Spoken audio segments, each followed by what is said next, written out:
Welcome to Off Duty. I'm Kelsey Hubbard. Social networking giant Facebook is set to launch its IPO on Friday, and estimates have the company valued at $96 billion. We all know that will secure Mark Zuckerberg's membership into the Billionaires Club, but who else stands to make it rich? David Benoit joins me now for a look at Facebook's lesser-known newfound wealthy. So Zuckerberg isn't the only one on the list here who's really going to be having a big payday when it comes to this IPO. No, $96 billion goes a long way among a few people. Certainly. So let's take a look at who else stands to sort of join that club. I guess we're going to start off with some of the early investors, like Accel Partners. Sure, yeah. So Accel Partners made this kind of story bet in 2005 where they went in, Mark Zuckerberg was still a young fellow running a brand new website and put in some money, and they're now worth $7 billion just in this investment alone. Dustin Moskowitz, I guess it pays to have good roommates in college, right? Right, yeah. So Dustin is one of the roommates of Zuckerberg. He was in kind of at the ground level. He also quit Harvard with Zuckerberg to start it, and he's now worth about $4.7 billion at the top of the Facebook valuation. Wow, I'd love to know if they were just placed randomly together as roommates, or whether they, really had this love for tech together, and he really invested in it, because that's a great story. Yeah, and Sheryl Sandberg, Chief Operating Officer, she's really been credited with helping lead this company in the last couple of years. So it only makes sense that she would be joining the ranks as well as the very wealthy. Yeah, she's kind of viewed as the adult around Facebook, I think is how most people look at it, and she's worth about $1.4 billion. Okay, and on the list as well with shares, 44.7 million shares, is Peter Thiel. Yeah, Thiel's another big-time investor who just made it rich on this one, and is worth another $1.6 billion. He's on the board. He's all around them. So. And what about the regular day-to-day employees of the company? Do we know anything about how much they'll stand to make in this? So not yet. I mean, they only had to divulge kind of the top holders, but they've been given out a lot of shares, and that's kind of one of their big expenses the last kind of year or so, that they keep having to dish out all these shares in compensation. So anyone that's been there is paid pretty well. There was a story about a guy that painted their walls who was paid in shares and is now worth a couple $1 million. So smart investment, smart way to get paid, right? Exactly. Forget the cash, I'll take some stock. And of course, the most infamous shareholders, the Winklevi, as it were, the two twins who sued Mark Zuckerberg, claiming he stole the idea for Facebook. They stand to be rich here. Yeah, the Olympic rowers, we view them around $300 million is what the settlement math kind of works out to. They settled with him over the lawsuit, and he agreed to give them shares in cash. And $300 million, not too bad. That's not too bad. For an idea. Certainly not. David Benoit, thank you so much. Yeah, thank you. So what will all those new billionaires do with all that money? We've got some ideas. Here at Off Duty, we got a sneak peek at the latest in high-end luxury toys at the Luxury Review trade show here in Manhattan. Well, nothing says you've arrived like pulling up in a Bentley. I'm Kelsey Hubbard here with Christoph Georges. He's the president of Bentley in the Americas, and you are unveiling a brand new vehicle here at the Luxury Review. Tell us about it. Because it associates perfectly all what you can expect from Bentley in terms of performance, acceleration, with 567 brake horsepower, maximum speed close to 200 miles per hour, 195 to be precise, but they are much more crisper. It's a very contemporary design. But very muscular, but at the same time it is a very sensual car, as a convertible has to be. Yeah? Tell us about the typical customer. They want to celebrate their success. They need to reward themselves because they have done some great things and they have achieved great things in life. And of course a Bentley is a great expression of your refinement and the fact that you know what a car is about. Because in a Bentley you can find all this craftsmanship, all this substance, which makes a car much more of a car but an object of art. There are very few times when you actually get to sit in the lap of luxury. I'm with Ken Raleigh of the Hacker Boat Company in this Hacker Craft speedboat. For those people that aren't familiar with this luxury brand, tell us a little bit about the history of this boat. Well, this company goes back to the early part of the last century, the early 1900s, and we're one of the largest builders of all mahogany speedboats. We build several models. We're located in upstate New York on Lake George, and you're sitting in what's called a runabout. This design was one of John L. Hacker's designs in the 1920s. and it's a classic, has a classic look to it. Everything you see is built by hand. It takes 6 to 7 months to build each boat. I'm sure that when people spend money on a boat like this, they really want the luxury and the look of it, but also high performance. So how do you marry the two together? Is that challenging? No, not at all. We have big block engines. The boats generally can go 45 miles an hour and whatnot, which is plenty of speed in a boat of this design. So, they're fast boats for good reason. Joining the impressive display of horsepower here at the Luxury Review is a special edition Ducati. Stephen Rott is here to tell us all about it. Stephen, thanks so much for joining us. Thank you. Thank you for having us. So this is for someone who feels the need for speed, right? Absolutely, absolutely. This is the pinnacle superbike on the marketplace of any manufacturer, and certainly of Ducati. And tell us, what's the limited edition part of this bike? Sure. So what we have here is the 1199 Panigale Tricolore.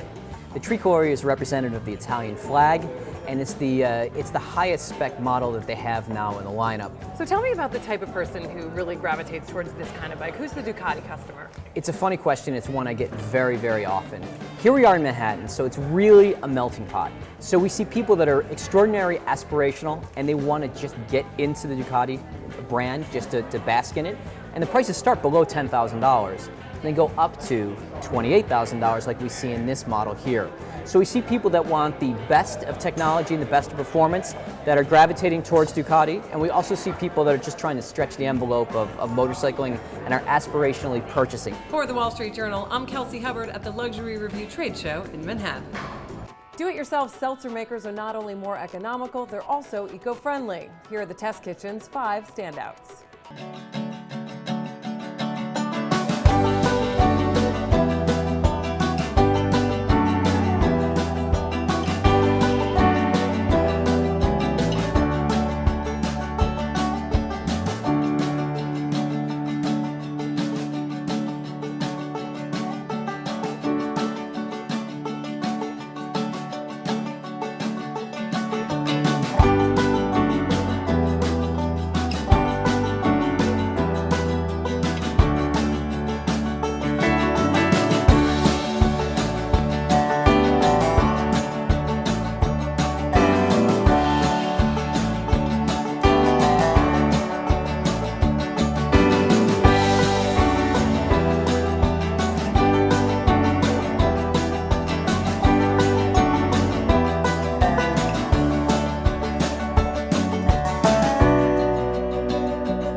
Ward is one of the highest profile black hockey players in the NHL. Our own Lee Hawkins sits down with the Washington Capitals winger to discuss some recent racist tweets and his effort to get more black youths to take to the ice. Joel Ward is a winger for the Washington Capitals who recently scored a game-winning goal in overtime to knock the Boston Bruins out of the running for the NHL playoffs. The goal was marred by some angry Bruins fans who tweeted racist epithets about Ward only seconds later. I sat down with Ward Tuesday at the Capitals practice facility, where he talked about the incident and his years-long effort to bring more young black athletes into the game. Here are some of the excerpts of that exclusive interview. First of all, what happened that night? You scored the goal, your teammates totally mobbed you, but how did you find out about the tweets, and then how did you immediately feel? Yeah, my teammate Jeff Halpern, I came back on the plane and I was talking to my brother on the phone. He was the first person I called after the game to talk over about the big goal. And Jeff Halpern came up to me and he kind of, tried to give me a heads up of saying, if anything you need, and he's got my back. That there's been a few text messages going out since I scored from Bruins fans, racial slurs. So I had no idea. Obviously, I was on the plane, so I didn't really get service or any connection. But once I got home, I took a look online and saw a few tweets of some pretty harsh words for sure that was unexpected. And then the next day I woke up and it was just blown up for sure from there. Yeah, how did you feel? For me personally, I was surprised, or I guess a little shocked, I guess. But deep down inside, I mean, I'm a black player playing a white man's game. I kind of know what I've kind of signed up for all these years growing up playing hockey. I've been through a few incidences when I was younger, nothing major, but I mean, I know it's always going to be there, so I wasn't too surprised. I think for me is a lot of my teammates were probably more surprised than I was. I think it's a good way. I think, to be honest with you, the positive out of it is I want to let them know that they can see the differences in the aspect of what happened is I end up scoring a goal that everybody else on the ice was trying to do, and somehow it became a negative spin because of the color of my skin. And a lot of guys, it was an eye-opener, I'm sure, for a lot of guys to show that it does happen. This is part of the struggles of being a black guy growing up, and it's unfortunate to see what still goes on. But again, I'm not surprised. So a lot of people are always asking me, how can you shook it off so well, or how'd you take it so easily? Again, I've just been some part of life, and it is what it is to me. And that's it for Off Duty. Thanks for watching. I'm Kelsey Hubbard. Don't forget to click above to subscribe, and stay tuned to WSJ's Off Duty channel for more video content. We'll see you next time.